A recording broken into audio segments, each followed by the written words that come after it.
Halo guys, bersama saya lagi dalam Alright Nopo Channel. Saya ingin berkongsi kenyataan terkini daripada Presiden Lebay Pas yang saya anggap pada pandangan saya adalah satu kenyataan yang tidak bertanggung jawab dan juga berbaur hasutan, berbaur fitnah dan sebagainya. Apa-apa lagi ditujukan ya kepada kerajaan hari ini dan turut menyasarkan siapa sahabat semua. Seperti biasa mereka akan menyasarkan parti DAP. Jadi ini yang menarik untuk saya kongsikan bersama dengan anda sahabat semua. Apakah kenyataan terkini ya daripada Presiden Lebay Pas ini. Jadi tanpa membuang masa, saya ingin membawakan kenyataan media untuk kita semua. Tapi sebelum saya teruskan, jangan lupa juga untuk terus support Alright Nopo Channel dengan cara tekan butang subscribe, like, dan share. Mari kita ikuti berita gempa hari ini. Presiden Pas dakwa kerajaan menuju ke arah hapuskan Islam.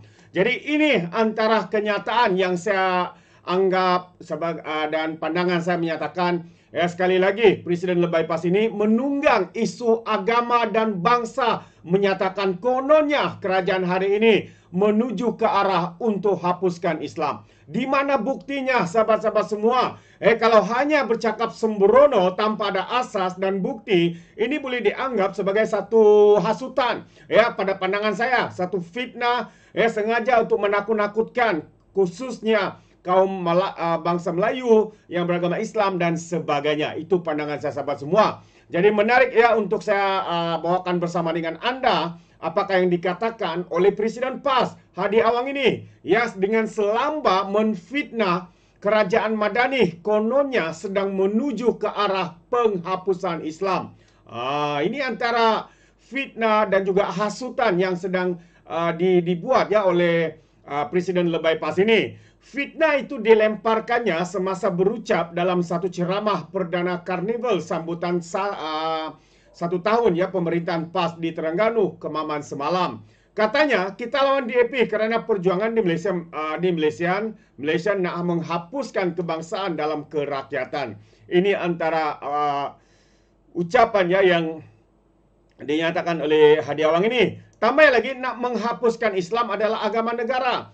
Nak samakan semua agama sama belaka. Itu tuduhannya. Ini kerajaan PH yang ada pada hari ini menuju ke arah itu, kata Hadi Awang. Masya Allah. Ini masalah sahabat semua.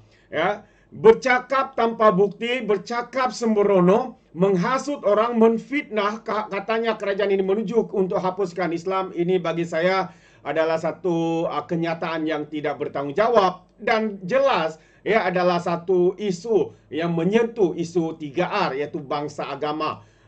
Jadi kita harap pihak berkuasa boleh mengambil tindakan ya terhadap Presiden Lebay Pas ini yang tidak habis-habis menggunakan isu bangsa dan agama, yang mana kita khawatiri akan memecah belahkan bangsa, dikhawatiri juga akan merosakkan keharmonian negara kita. Jadi perkara ini harus dibendung.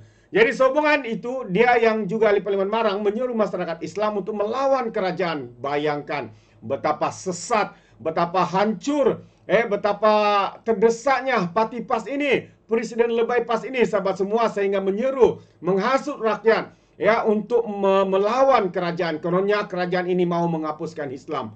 Itu pada pandangan saya adalah satu kenyataan yang tidak bertanggung jawab. Malah Abdul Hadi mendakwa kerajaan berurus niaga dengan BlackRock untuk menyerahkan lapangan terbang di negara ini. Satu lagi tuduhan yang tidak berasas.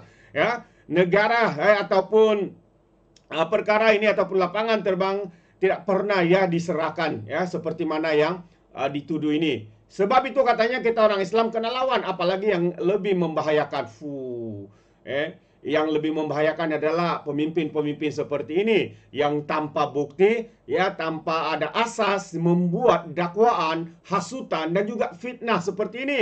Karena kita tahu mereka yang pentaksub kepada parti Pas, kepada Perikatan Nasional ini pastinya akan dihasut untuk melakukan sesuatu. Dan kita melihat beberapa ketika ini banyak perkara-perkara yang begitu mengkhawatirkan, menjejaskan ataupun mengkhawatirkan keselamatan rakyat yang ada di dalam negara kita. Katanya ketika orang Yahudi mengganas di Palestina Lubnan, tiba-tiba kerajaan nak berniaga dengan BlackRock. Sedangkan sedar atau tidak sedar sahabat semua, BlackRock ini pun begitu banyak juga yang melabur dan juga mempunyai saham-saham syarikat mereka di Kelantan, di Terengganu, Kedah, mungkin juga di beberapa negeri lain yang ditadbir oleh Parti PAS ini. Tetapi tidak pula mereka sebut berkaitan dengan isu itu. Mereka hanya menyebut apa yang mahu didengar ya oleh pentaksub ya, penyokong mereka. Untuk apa? Untuk membenci kerajaan hari ini. Itu pandangan saya sahabat semua. Jadi katanya ini sangat membahayakan. Ini rakyat biasa tak tahu dakwah Abdul Hadi. Rakyat biasa juga tak tahu ya bahwa BlackRock ini begitu banyak syarikat-syarikat yang mereka mempunyai saham ya, perniagaan di negeri yang ditadbir oleh PAS. Tapi kenapa mereka tidak beritahu perkara ini? Kerana tujuannya mereka cuba berselindung dan menggunakan alasan ini untuk menghasut untuk rakyat membenci kerajaan yang ada pada hari ini. Satu yang amat-amat memalukan sahabat-sahabat semua. Inikah sikap seorang ulama sahabat semua? Inikah sikap seorang presiden di dalam sebuah parti yang digelar sebagai Parti Islam se-Malaysia? Itu satu persoalan sahabat semua. Anda sendiri fikirkan. Tapi kita buang ya jauh-jauh perkara itu. Kita mau lihat apa yang dinyatakan oleh Perdana Menteri ya terkini berkaitan dengan isu untuk basmi kemiskinan. Ini yang saya nyatakan. Adakah semasa mereka menjadi kerajaan PAS dan Bersatu ini, Perikatan Nasional, Abdul Hadi ini juga ada sebagai lantikan bertaraf menteri. Adakah mereka ini pernah terfikir ya untuk membasmi kemiskinan?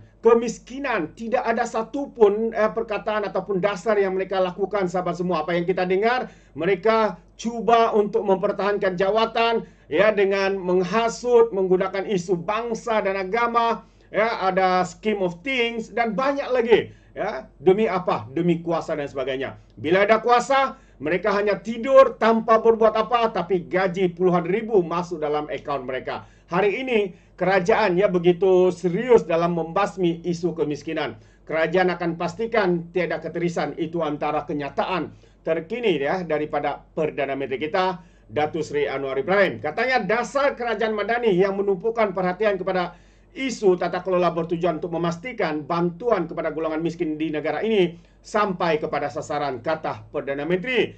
Beliau berkata walaupun terdapat agensi di negara ini yang ditubuhkan untuk membantu dan melaksanakan program membasmi kemiskinan, namun masih terdapat ketirisan yang menyebabkan bantuan tidak sampai kepada golongan sasar.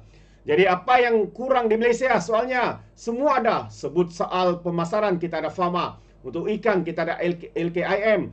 Soal ladang kita ada Pertubuhan Peladang, Penguburan Kecil, RISDA, Felkra, Pembukaan Tanah, ada Felda katanya. Namun apakah agensi-agensi ini diurus dan dilaksanakan dengan telus dan bertanggungjawab? Soal Datuk Seri Anwar. Sebahagiannya ya, sebahagiannya tidak.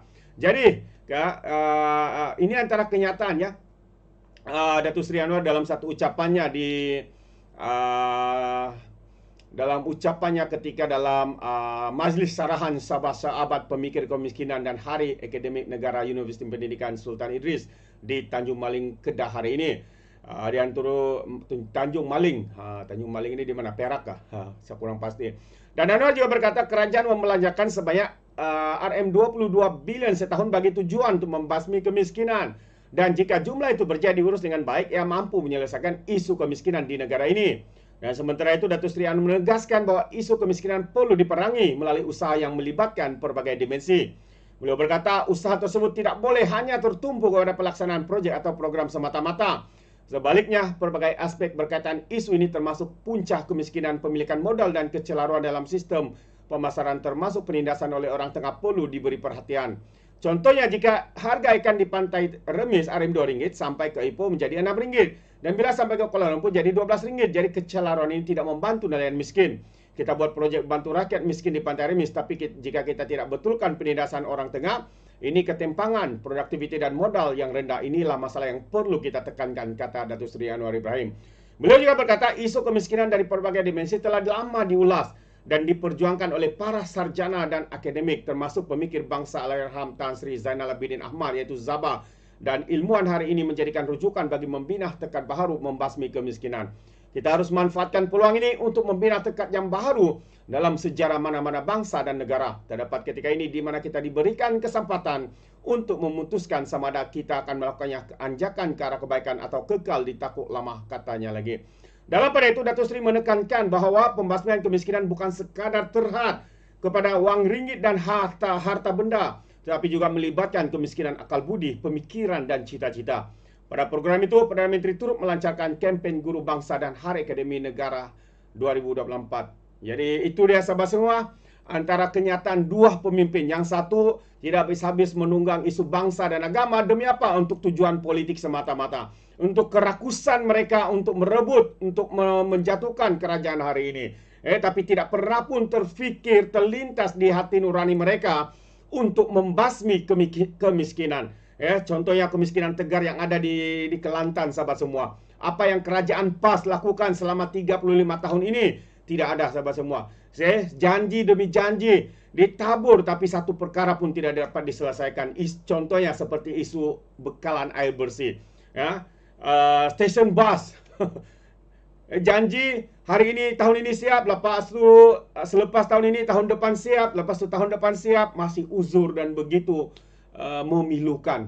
Itu pandangan saya. Jadi inilah dua contoh pemimpin yang seorang ini hanya memikirkan bagaimana untuk mereka merampas kerajaan hari ini, dan apabila jadi kerajaan tidak pernah pun mereka terlintas dalam fikiran mereka untuk mengurus satu dasar untuk membasmi kemiskinan. Apa yang mereka buat demi untuk kelangsungan politik mereka, demi untuk kepentingan parti dan individu, mereka sanggup lakukan apa saja walaupun dengan menunggang isu bangsa dan agama.